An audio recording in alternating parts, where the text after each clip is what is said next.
Hi Ben, I hope you're well. I'm relatively new here on your channel, but I'm loving everything that I've seen so far, especially when you create the videos out on the moors.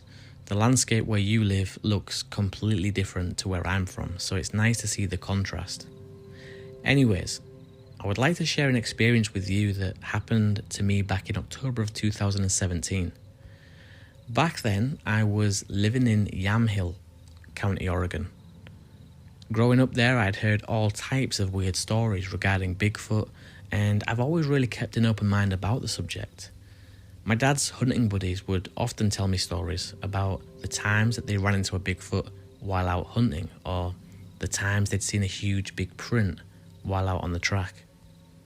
I couldn't ever really tell if they were just trying to wind me up or scare me, but from my own perspective, they always seemed really genuine and deadly serious.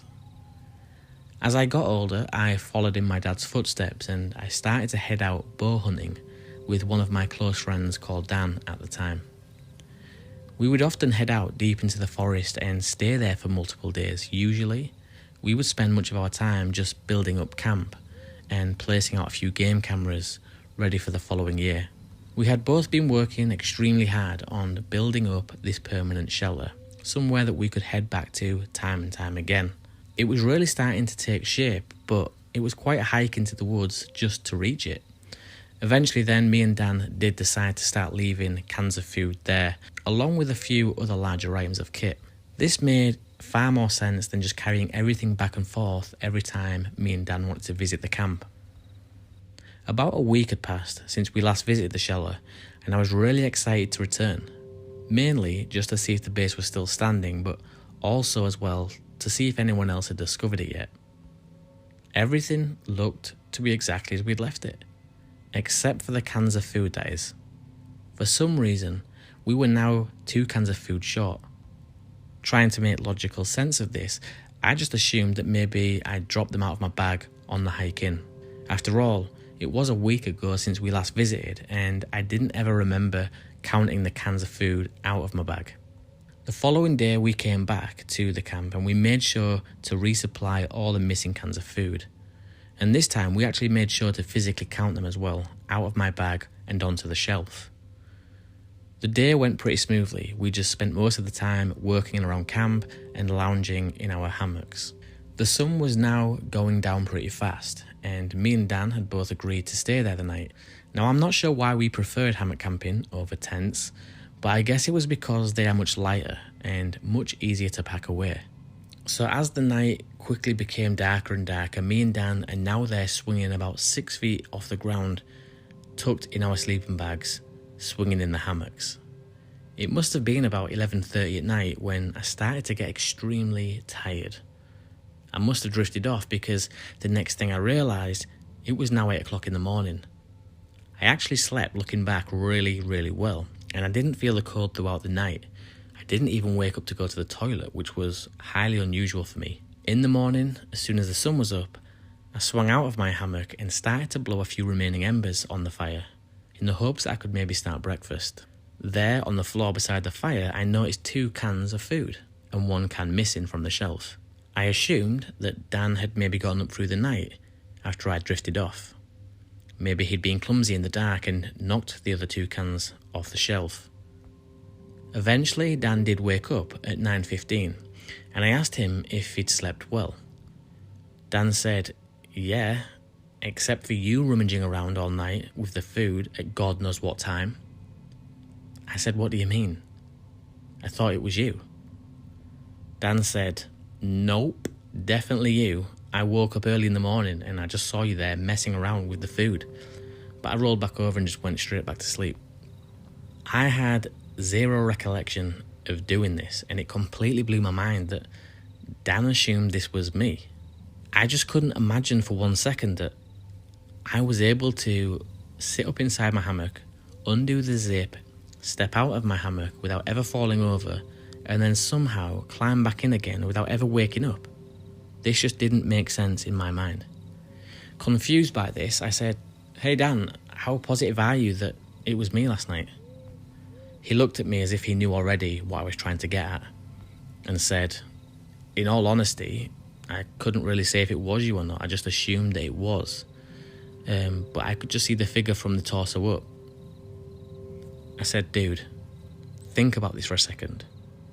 What are the chances of me successfully climbing out of my hammock while still fast asleep? We've both had food go missing. We're both in the middle of nowhere.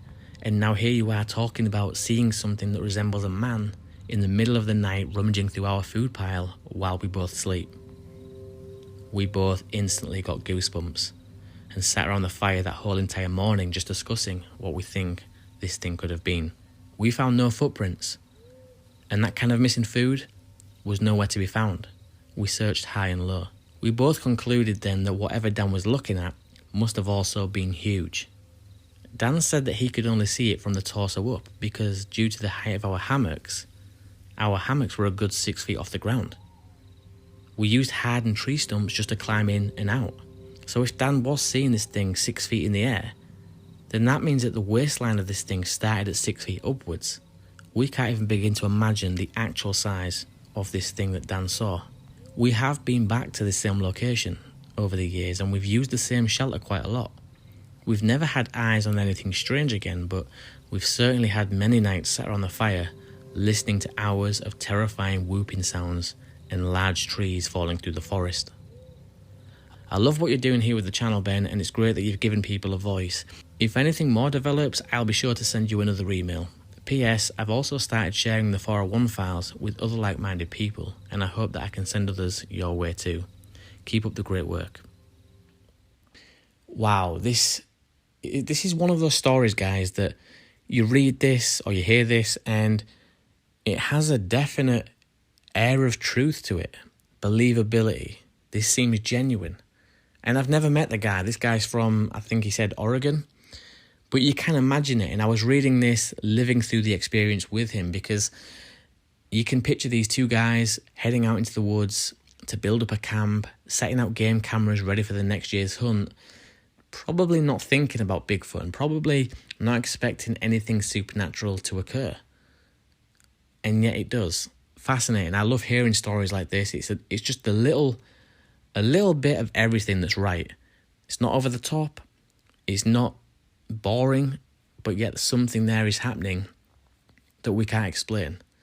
I mean, this guy, Dan, I think he said his name was, his friend Dan, who was swinging there 6 feet up in the trees. I mean, they even said they had to use tree stumps to step up on and climb in the hammocks. That's how high they were off the ground. I'm not sure why they chose to set the hammocks that high, but that's what they're saying they did. That's what they do.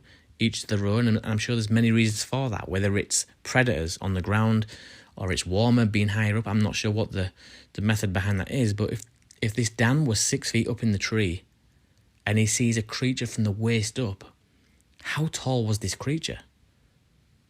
And you can imagine that, like if you wake up through the middle of the night, it's 3 in the morning, 4 in the morning, and you look over at the little makeshift pantry and you see someone rummaging through the tins of food, you would just assume that it's probably a friend, because the last thing in a lot of these cases that comes to people's minds is Bigfoot. I mean, here on the channel, instantly we think of that because that's all we talk about here. But these hunters that go out there, that is not all they think about. So you can believe that this guy will have seen this and just rolled over thinking it was his friend. That to me doesn't seem odd at all. But then the next morning, obviously, when the cans of food again are missing and on the floor, the two guys have spoke between themselves and concluded that, crap, like, looking back, this thing must have been huge.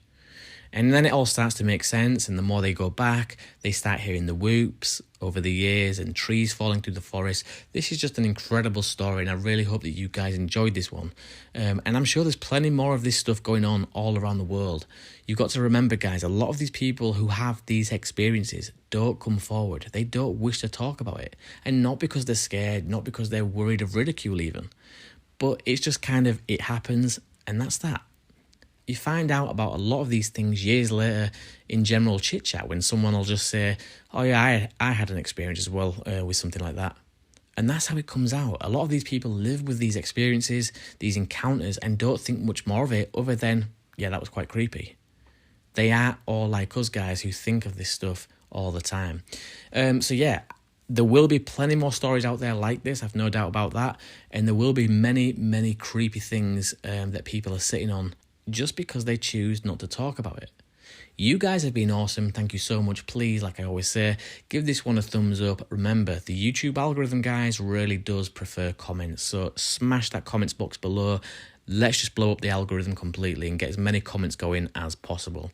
Subscribe if you haven't already. And until next time, guys, take it easy, stay safe, look after yourselves. And if you are in a position to do so, then please do look after somebody else as well. Until next time, guys, I'll see you on the next one.